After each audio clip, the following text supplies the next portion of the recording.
All right, so anyway, I wasn't really going to do a video because I don't want this video to be all about me.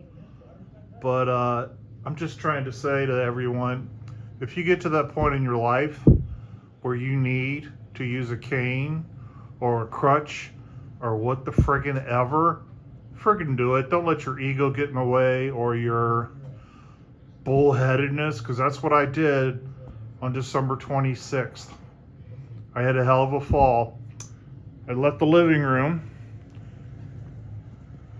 to go to bed and decided that I'll just be an idiot and not use my cane.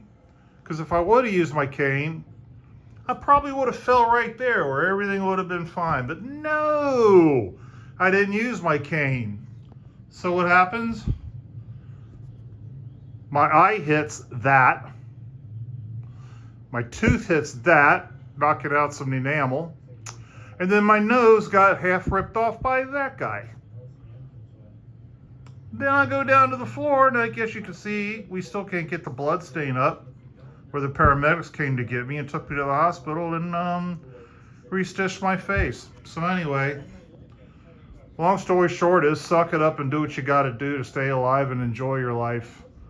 I'm going to post some ER pictures, and I don't know what YouTube's going to do. They're pretty graphic, so they might blur it out or delete the thing, and I'll have to redo this again. So anyway, do what you got to do, and don't mind all that stuff up here. I had grandkids over, and I don't have to tell you what grandkids can do. If you're a grandparent, you'll get it. So anyway, peace and love. Do what you got to do. Stay alive, guys.